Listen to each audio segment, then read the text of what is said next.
Movie की शुरुआत एक हेलोन पार्टी से होती है, जहां एक लड़का एरिक एक ड्रिंक लेने के बाद हिम्मत जुटाकर अपनी क्रशेवा से अपने दिल की बात करने जाता है। लेकिन तभी वहां कार से एक दूसरा लड़का आ जाता है और एवा उसकी ओर अट्रैक्ट हो जाती है, तो एरिक निराश होकर चुपचाप एक किनारे में चला जाता है। उसी दौरान एरिक को अपने पीछे एक रहस्यमयी सा बॉक्स दिखाई देता है, जिसमें से अजीब मास्क वाला एक जोकर द जेस्टर बाहर निकलता है। वह अपना मास्क उतारने की कोशिश करता है, लेकिन मास्क उतारने के बाद भी अंदर से उसका असली चेहरा भी उसी मास्क जैसा नजर आता है, जैसे वह मास्क ही अब उसका असली चेहरा बन गया हो। वह अपनी मैजिक ट्रिक से एक कैंडल चलाता है और थोड़ी देर बाद पार्टी में पहुंचकर वहां भी एक मैजिक ट्रिक से एरिक को एक कपड़े में लपेटकर अचानक कहीं गायब कर देता है और अगले ही पल सबकी आंखें फटी रह जाती हैं, जब एरिक की लाश उन्हें एक फांसी के फंदे से लटकी दिखाई देती है। पूरी पार्टी में चीख पुकार मच जाती है, लेकिन जेस्टर को इससे कोई फर्क नहीं पड़ता। वह हंसता हुआ अपने अगले शिकार के लिए शहर की ओर निकल जाता है।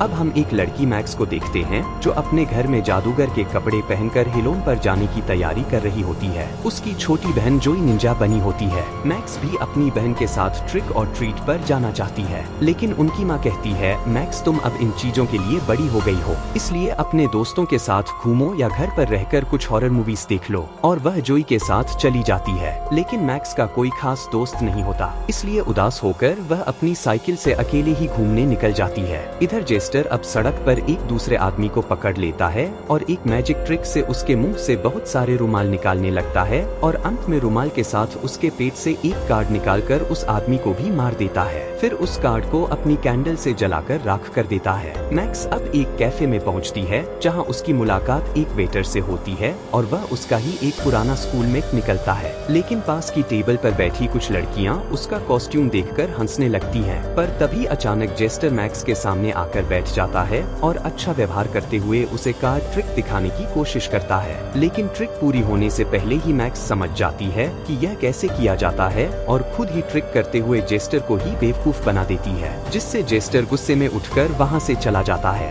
मैक्स भी बाहर आती है, लेकिन देखती है कि एक लड़के ने चिढ़ाने के लिए उसकी साइकिल पंचर कर दी है, तो वह उदास होकर वहीं रोने लगती है और अपनी टोपी भी डस्टबिन में फेंक देती है। इधर सड़कों पर घूमते हुए तीन शरारती दोस्त अब जेस्टर को एक जगह सोया देखकर उसके साथ प्रैंक करने लगते हैं, लेकिन जेस्टर जाग जाता है और उन्हें भी अपने कार्ड्स की ट्रिक्स दिखाने लगता है। पर इस बार 2 बार ट्रिक करने पर भी वह उन बच्चों द्वारा चुने गए कार्ड को पहचान नहीं पाता, इसलिए तीनों दोस्त उसे एक शराबी समझकर वहां से जाने लगते हैं। मजबूरी में उसे चाकू से उन्हें मारना पड़ता है, लेकिन लड़की किसी तरह वहां से बचकर भाग जाती है। जेस्टर फिर से अपनी कैंडल से कार्ड जलाने की कोशिश करता है, लेकिन बहुत कोशिश के बाद भी इस बार कार्ड जलता ही नहीं, मानो उसकी शक्ति अब काम नहीं कर रही हो। मैक्स अब एक मैजिक शॉप में अपने दोस्त विल्ली से मिलने जाती है, जिससे वह जादू सीखा करती है। मैक्स उदास होकर कहने लगती है, मुझे समझ नहीं आता मैं क्या गलत कर रही हूँ, बाकी बच्चे मुझे बुरा ट्रीट भी करते हैं। विल्ली उसे हौसला देता है और एक जादू की छड़ी देकर कहता है, सच्चा जादू इस छड़ी में नहीं बल्कि जादूगर के हाथ में होता है। तो मैक्स भी अपने हाथ की सफाई से अपने हाथ में लगी हथकड़ी खोलकर विल्ली को भी चौंका देती है और अब उसकी आंखों में आत्मविश्वास भी साफ झलकने लगता है। लेकिन बाहर निकलते ही जेस्टर फिर से मैक्स के पास आ जाता है और मुस्कुराते हुए देखता है कि मैक्स के सिर पर टोपी नहीं है, तो वह अपनी टोपी उतारकर उसके सिर पर रख देता है, जिससे मैक्स भी खुश होती है। फिर वह उन बच्चों के पास जाता है जिन्होंने मैक्स को परेशान किया था और अपनी मैजिक ट्रिक से मैक्स की साइकिल पंचर करने वाले लड़के की सबके सामने ही पट खींच देता है, जिससे सब हंसने लगते हैं और वह लड़का शर्मिंदा होकर वहां से भाग जाता है। जेस्टर मैक्स की तरफ देखकर मुस्कुराता है, जैसे उसने मैक्स का बदला ले लिया हो। फिर वह वापस मैक्स के पास आकर उसे उसकी जादुई छड़ी देता है, जैसे बता रहा हो कि देखो तुम्हारी छड़ी में भी जादू है। धीरे धीरे मैक्स को भी उसके साथ अजीब सी सहजता महसूस होने लगती है। जेस्टर उसे इशारे से साथ में ट्रिक और ट्रीट पर चलने को कहता है। मैक्स पहले थोड़ा हिचकिचाती है, क्योंकि अब वो छोटी नहीं रही, लेकिन फिर मान जाती है। दोनों एक औरत के घर पहुंचते हैं और कैंडी लेने से पहले मैक्स जेस्टर के कहने पर अपनी कार्ड ट्रिक दिखाकर उस औरत को इम्प्रेस करती है, लेकिन फिर जेस्टर अपनी जादुई छड़ी से छूकर उस औरत के चेहरे को जमा देता है, जैसे उसकी जान ही निकल गई हो। मैक्स डर कर भागने लगती है,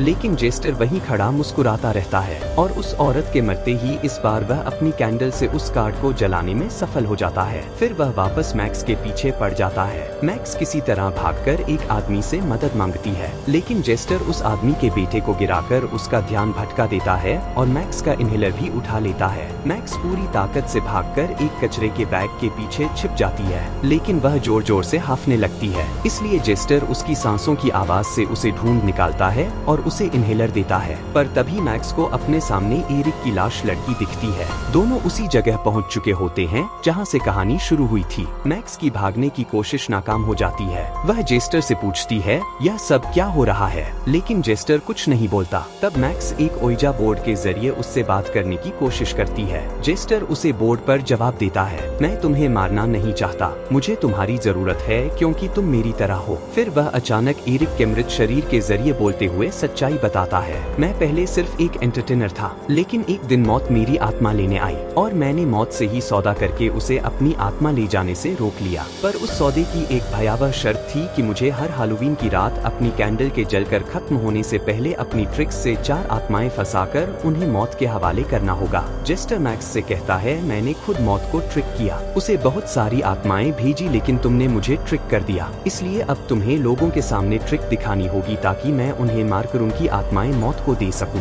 मैक्स घबराकर मना करने लगती है, लेकिन जेस्टर उसे दिखाता है कि अगर उसने मौत को 4 आत्माएं नहीं दी तो वह खुद जलकर राख हो जाएगा और उसके बाद यह श्राप मैक्स पर आ जाएगा। मैक्स के पास अब कोई रास्ता नहीं बचता। मजबूरी में वह जेस्टर की मदद करने को तैयार हो जाती है, लेकिन फिर भी अपनी हाथ की सफाई से वह एरिक के लाश से उसका फोन चुरा लेती है। मैक्स अब पार्क में उसी लड़के को चुनती है जिसने उसकी साइकिल पंचर की थी। वह उसके बगल में बैठकर उसे मैजिक ट्रिक दिखाने लगती है, लेकिन लड़का अपनी गलती के लिए माफी मांगता है और कहता है, शायद मैंने यह सब उन लड़कियों को इम्प्रेस करने के लिए किया था, और अपनी गलती पर पछताते हुए वह उदास हो जाता है। तो मैक्स का दिल भी बदल जाता है। वह पूरी ट्रिक नहीं करना चाहती, पर तभी वह लड़का खुद ही मैक्स के पास से अपना चुना हुआ कार्ड निकाल लेता है, जिससे जेस्टर वहां आ जाता है। मैक्स चिल्लाती है, नहीं उसे मत मारो, लेकिन फिर लड़का खुद ही अपनी पिछली बेइज्जती का बदला लेने के लिए जेस्टर पर टूट पड़ता है। तो जेस्टर भी जादू से उसे अपने जैकेट में फंसा देता है। मैक्स गिड़गिड़ाकर उसे छोड़ देने की विनती करती है, लेकिन फिर भी जेस्टर बेरहमी से उसे मार डालता है। मैक्स उल्टी आने का बहाना करके चुपके से 911 पर कॉल कर देती है,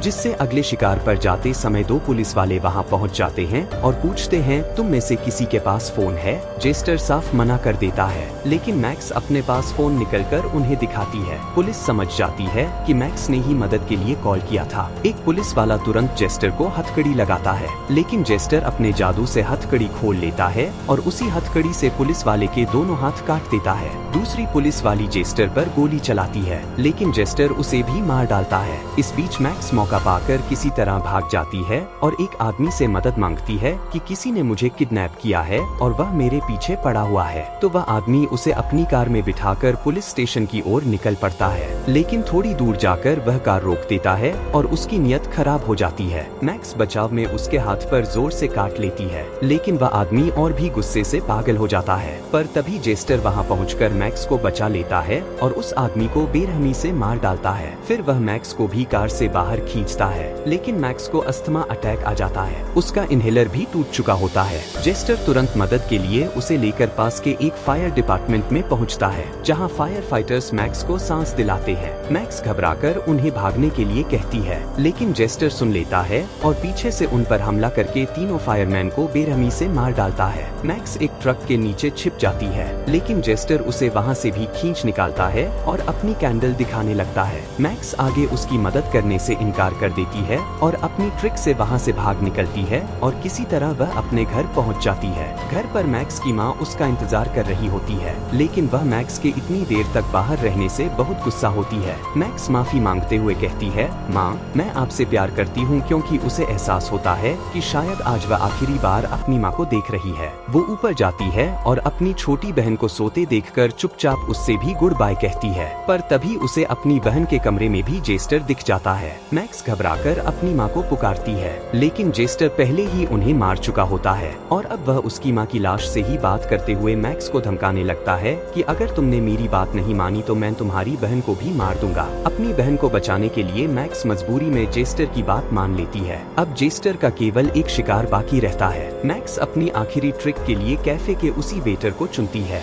दोनों कैफे के बाहर उसके पास पहुंचते हैं। मैक्स वेटर को बातों में फंसाकर ट्रिक दिखाने लगती है और उससे एक कार्ड चुनवाती है, लेकिन इस बार वह चालाकी से जेस्टर पर ही ट्रिक कर देती है और कहती है चौथी आत्मा अब तुम्हारी ही होगी जो मौत को दी जाएगी। जेस्टर गुस्से से आग बबूला होकर वेटर का मुंह सील कर देता है और मैक्स का भी गला पकड़ लेता है, पर तभी कैंडल बुझ जाती है जिससे जेस्टर जलना शुरू हो जाता है। लेकिन जलते हुए भी वह गुस्से में मैक्स के पैर में चाकू घोंप देता है। मैक्स किसी तरह रेंग कर उसी चाकू से वेटर का मुंह काट कर खोल देती है, लेकिन जेस्टर फिर से मैक्स को पकड़ लेता है तो मैक्स अपनी मैजिक स्टिक को ही जेस्टर की आंख में घोंप देती है और आखिरकार जेस्टर पूरी तरह से आग में जलकर खत्म हो जाता है। लेकिन जेस्टर की टोपी फिर भी सही सलामत बच जाती है। थोड़ी देर में पुलिस पूरे इलाके को कवर कर लेती है। मैक्स का दोस्त विल्ली भी उससे मिलने आता है। मैक्स उसे बताती है मैंने ट्रिक कर दी और बार बार बोलती रहती है 4 ट्रिक्स 4 आत्माएं हर साल। मतलब अब जेस्टर की तकदीर मैक्स की बन चुकी है और अब हर हेलोन उसे 4 आत्माएं मौत के हवाले करनी होंगी।